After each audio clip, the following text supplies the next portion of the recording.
So Ubisoft have uploaded a new video series showcasing some of the new gameplay features coming to Mirage, and I use the word new lightly because they are all features from previous titles that fans know and love. Now the dev team over at Ubisoft Bordeaux open up the video by telling us about what they thought taking on this mammoth task of creating the next AC game. Now they simply just asked themselves what would they want from an AC game and what would they want to play. Now in the video we do get our first look at the HUD within Mirage, and as you can see from the screenshot, it is incredibly similar to the one we use in Valhalla. Now that's simply because the game is running on the same engine. We do get to see an icon, however, that many Unity fans and Syndicate fans will love, and that is indicating an enterable building. Now this is something that will be very helpful when exploring the world and completing the huge black box missions that Mirage will feature. And I just wanted to add this short clip here because it's pretty cool. It's Altair, Basim Altair, you know, it's just pretty cool. We then also get to see our first look at a few different locations that will be available in Baghdad.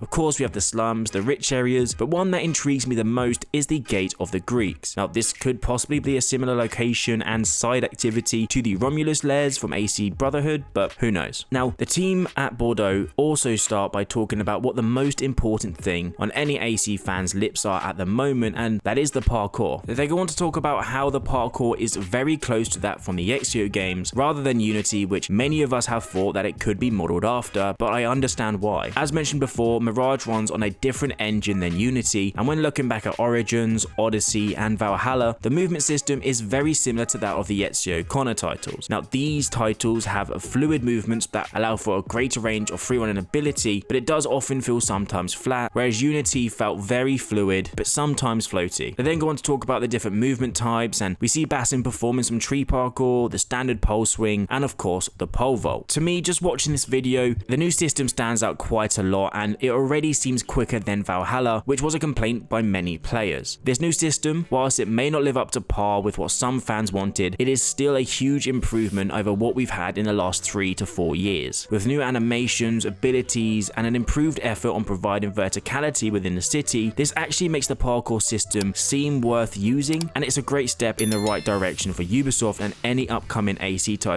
after Mirage. And then the devs move on to stealth, and within the first moments, I am honestly hooked. I mean, we're already getting more stealth assassination animations and variety combined than the last 3 games. Bringing back this social stealth bench animation, the haystack, and of course the standard air assassinations, it really does feel like Ubisoft have listened to us this time from what we want from an AC game. The devs also mentioned that Basim's main approach is stealth, using combat as an last resort, and I really hope there's an emphasis on the game. I mean, don't just allow the player to easily fight their way out of a failed stealth attempt, really make it worthwhile using all these new stealth abilities and the stealth system. And with the AI being improved, this should help. In Valhalla, the AI honestly was just terrible, making stealth almost impossible and not worth it. But with the new system and the different types of enemy types in game, it will change it dramatically. And yeah, your eagle can get shot out of the sky. Rest in peace, Eagle. Social stealth is also back in a huge way, and with the parkour going back to a more AC2 Brotherhood Revelations, you know, that kind of feel, I really believe this is going to feel like it as well. We first truly learned about social stealth in that game, blending with the crowd, pickpocketing people, and of course bribing different factions, all of which have been implemented into Mirage. Honestly, don't know why these abilities went away as well, because they were incredibly useful and a lot of fun to use. Bureaus being back in the game is a big one for the series as well. There will be multiple of these throughout the city and will work as a sort of hub for the player, allowing them to complete multiple side activities such as assassinations and rescue missions, and hopefully as a hub it will allow us to upgrade our gear, change the sort of dye we want on our costume, you know, that sort of thing. And I also just want to throw in this clip here because the city is going to look amazing at night. Now, one thing I mentioned in my previous videos is that with a ongoing day and night cycle, hopefully there'll be a way we can change it from day to night, which would then allow us to complete any sort of mission or assassination at that time of day, you know, whether it's in bright sunlight or in darkness, you know, darkness being a lot more better for an assassin. Hopefully that's the case. Hopefully we'll find out very, very soon. And then to the end of the video, they speak a little bit of how Mirage is using black book missions to allow the player to complete an assassination any way they like. We first got these back in Unity, and we saw them brought up again in Valhalla's DLC, The Siege of Paris. These missions truly let the player complete their quest in any way they would like, but also gave them a few options to complete it that allowed for a better experience. Hopefully these come back, because having some assists to give you the best possible outcome would be very helpful. And then there's this new nostalgic feature that changed the way the game looks, giving it a sort of blue tint and just changing the overall color, very similar to how AC1 looked back in the day, something I know many fans will like. But personally, I'll be playing Mirage the way Ubisoft intended, with a fiery sword and a dragon pet on my shoulder. So based off what you've seen in this video, are you excited to finally return back to the roots of Assassin's Creed? Does the parkour live up to your expectations, and are you excited to see more at Ubisoft Forward? Let me know in the comment section down below, and if you enjoyed this video, a like would be greatly appreciated. Don't forget to subscribe for the latest and greatest Assassin's Creed content, and I hope you will have an amazing day,